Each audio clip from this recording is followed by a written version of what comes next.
Or if it's really like, you know what, this slider is not that good, and if maybe I could get the same result by using 3 or 4 sliders, or different filters or whatever, but like I know how to do it frequency separation, so I'm just gonna do it there. Like so I Yeah. still don't know if I'm where I am personally in that battle, but I Yeah. feel that maybe I mean, so I'm someone who like really, really not only studies every tool in Photoshop. Not only am I involved in the Photoshop uh, pre-release, but like I do talk to a lot of the engineers before some of the tools make it to like even beta. So like I'm well aware how a lot of this stuff works. And even then, I'm like, I still think some of the old stuff, again, to use that word old, is better, or faster or easier for me at least. And I don't think it's because I'm just been using Photoshop forever and I'm just like a, get off my lawn old man wanting to use, the clone stamp tool or whatever. But I do find that some of these, again, perfect example, channels. Channels have been the same since Photoshop was created and they're still useful today. And I haven't found a tool that does everything channels can do, like, for example, for making selections or, different types of things. So there you go, there's some tools that will always be beneficial. Yeah, absolutely.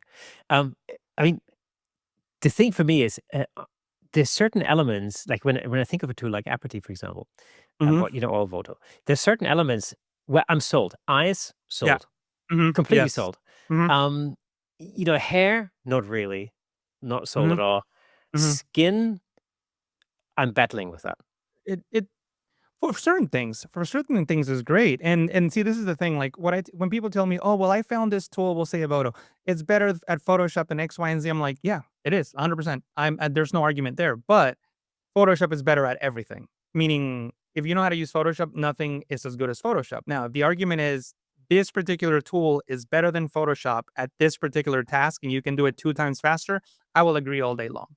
Yeah, And I am not saying you should only use Photoshop. I'm saying use every tool at your disposal that helps you get your work done. But ultimately, in my opinion, you're going to put it all together in Photoshop. Because usually what I do is I have used Devoto and I do use it. And I just, bring my image right back into Photoshop and it just becomes one of the edit layers or retouch layers or whatever I call it. correct. Actually, that's exactly right. That's exactly what I do. It comes back. My workflow is, I don't know. I have no idea how common it is. But my workflow, yeah, I start in Lightroom. I Hmm. then usually, hop into something else. It then lands in Photoshop, Hmm. especially if there's like compositing to do, I need to fix Sure. backgrounds or whatever. And Yeah. then I always end up back in Lightroom for some final touches. Yeah. And Absolutely. that's kind of how, I don't know, that's how I naturally function. And that's just, you know, so things, tools like Evolver or Apathy to me, it's just another thing that actually speeds up certain things. And Hmm. as a, Yes. as a portrait and headshot photographer, a lot of the time is money. It's just really as Hmm. simple as that. Yes. I don't really have the luxury to spend as much time as I want on a project because it immediately means that it becomes less lucrative for me because, Yes. But it goes back to you being an art director, right? So like you're making an executive decision. Is me spending 2 hours on this using frequency separation worth it? Or am I going to get a result that's I hate saying good enough, but that it's as good or almost as good, 98% there, but then do it in like 10% of the time. You're going to make that decision. And and yeah, you're yeah, right. no. And the other thing is, of course, this is in my job. It's There's always the central question: is how good is good enough? Hmm. Because the the end use of it is absolutely central for me in how far I push the editing. Like Yeah. a good Hmm. example, would be the job is create email signature images that are 190 by 190 pixels. Hmm. Uh, there's absolutely zero reason why I should dive into the depth of skin retouching for that because Hmm. nobody's ever going to see that, Yes. right? Yes. Um, on the contrary, if I'm doing something that ends up on a billboard or on the side of a bus or something like that, Ugh. completely different story. That's a completely different thing. And so likewise, for a regular, a headshot that will only ever exist in digital form, potentially be on somebody's website, maybe be used as a LinkedIn profile picture, on social media. There's also sort of a limit as to how far Hmm. I'll take it, and therefore certain AI-based tools will come in really handy Hmm. because they completely cut out certain elements. Like I mean, I Yeah. mentioned eyes earlier. To me, Hmm. I don't. Once I've run a portrait through Aperty and let Aperty do its eye enhancement, there's virtually nothing Mhm, I have left to do on these mhm. eyes. Yeah. I'm done, you know, Yeah, no, with that. absolutely. Absolutely. Same here. Like, can I do it manually? Sure. But why am I spending the time doing that when a tool like that could do it just by dragging a couple sliders? Absolutely.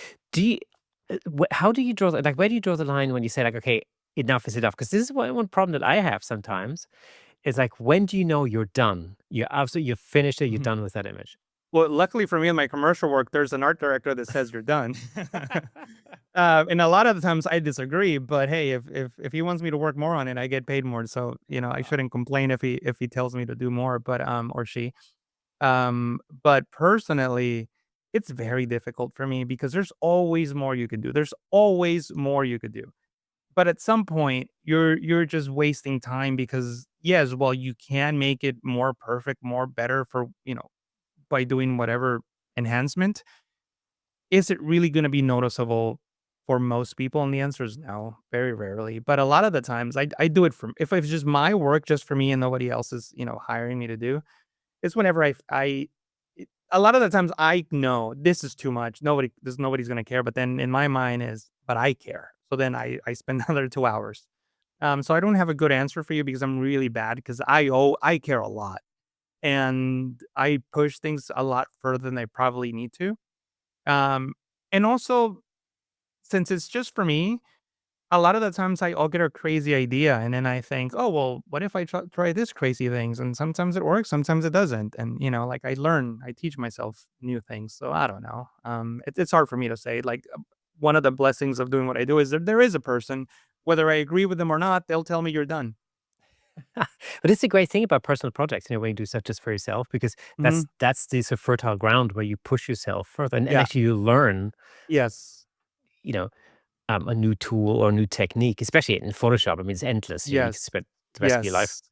And that's what I would recommend people to work on personal projects, whether they're doing this professionally or not. If you want to get better at not just Photoshop, any tool, just do personal projects, but try to like challenge yourself in doing something you haven't done before. Maybe you see something online that you like and try to figure out how they did it, or follow a tutorial. Just keep pushing yourself because I think one of the most detrimental things you could do is just staying in that same narrow lane and never, going out of it because I don't think you'll grow. You might be very, very good at that one tiny little specific thing, but then, you're very limited. And I think in today's world, if you're doing this professionally, especially, I feel like you have to learn how to do a lot of things and wear a lot of hats. Because at least from what I'm seeing in the world that I'm involved in, if you just wear one hat, it's gonna be very difficult to continue to get work, especially since AI is taking jobs, and I do admit that. But I think that you can make yourself more valuable by knowing more things. Hallelujah. And at that point, I'm going to switch to this view because I got to say this. Um, I preach personal projects or the benefits of personal projects all the time. So if you're watching this right now, if you're listening to the audio version, I want you to come back to me and let me know what the latest personal project that you've been working on is, because I'm really interested to see what people are working on, and if you have been playing with some ideas, get started, put it into action, and get started on it now. Please let me know. You can message us or me on Instagram, or you can join our Facebook group. Let me know what you're working on at the moment. I'd be super interested because I love personal projects. I believe that, just like many of our guests, you hear here all the time if you're following the podcast, personal projects are the single most greatest tool to allow you to grow as a photographer, as a video maker, as an image maker, and as a creative in general. So, make sure you put it in the comments if you're watching on YouTube. Hit us up on Facebook and our Facebook group, and let me know because I'd be super interested. Anyway, Mhm. back to the program. um, what would you recommend for people? What's the best way to grow confidence in your own edits? Because I remember when I first started out, you know, I, I, I was lacking confidence in the images that I was creating. Do you have any tips? So I grew up an athlete. As we discussed earlier, I played football and I use a lot of sports analogies to this this world, even though they may not be seen similar. And one of the ways that you grow confidence in a sport is just by training and practicing and doing things over and over and over and over and over until you're good at them. And eventually you'll be confident because you've done it so much. Thank you so much for tuning in. If you enjoyed that clip, then press here for the full episode in glorious Technicolor. Hey, and don't forget to subscribe.